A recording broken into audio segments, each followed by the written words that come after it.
So for pails and rails in a half 90-90 position.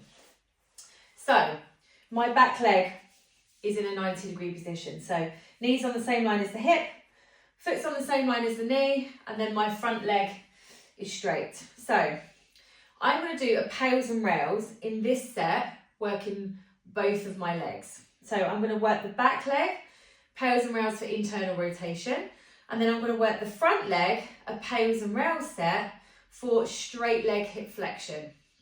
Okay, so I don't lock the knee out in this position, it's too uncomfortable, so I just have a bit of a relaxed leg, more of a kind of soft knee bend, but my toes are up and my heel is down. Now you can scan the stretch a little bit on this front leg. You can bias this more to external rotation and dig the heel down here. We're still in hip flexion, but I'm more of a external rotation bias. Or you can go more internal and bring that kind of foot more internally rotated, or more like of a neutral position, like what I'm doing here. Okay, so our pails and rails set. So the pails effort, we're going to drive front heel down into the floor, and I'm going to squeeze the floor with the back foot on my back leg. So I'm going to squeeze the floor with that foot, and I'm going to drive the heel down on the front foot down into the floor at the same time. Okay, so that's our pails effort.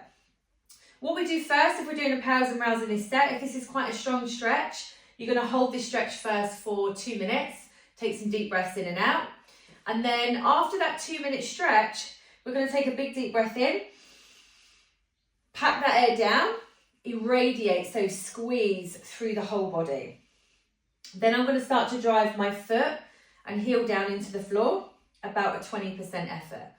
We always slowly increase our intensity on our pail set, just to get the tissues slowly building up to that strength.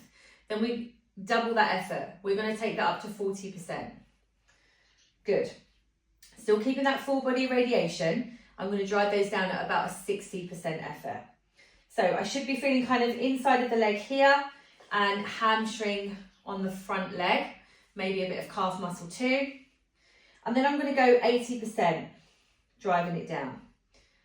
Then I'm going to go to my greatest, safest effort, driving that down as hard as I can. I'm going to give it all I've got, really driving those two down into the floor.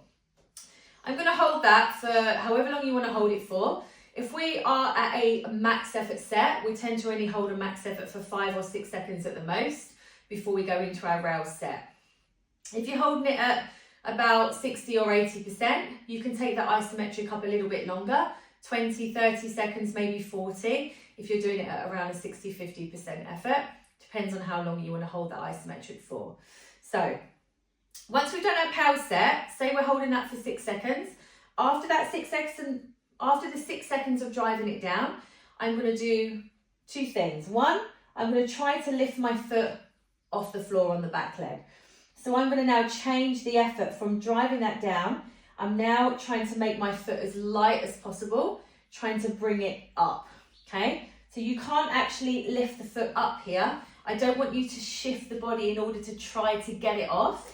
It's more just trying to squeeze that top tissue, feeling it here, deep hip capsule. So that's the back leg. Front leg rails effort is using all of this tissue here, all of this quad tissue, to try and lift my leg up off the floor, okay? So we're going to do both of those at the same time. So as soon as that pails effort finishes, we build up that intensity in the pails effort. We then hold that effort for, say you're holding it for 8 seconds, we then go straight into that rails effort of squeezing both. I'm trying to lift this up, and I'm trying to lift this front leg up by squeezing this quad tissue at the same time. Straight into as hard as I can. 8 seconds, relax, and then I can sink a little bit more into that stretch. Take some deep breaths in and out, relax, hold the stretch. Go for round 2 if you feel like you can go for round 2. Otherwise, we do the same on the other side. So that's your pails and rails isometric set for a half 90 position.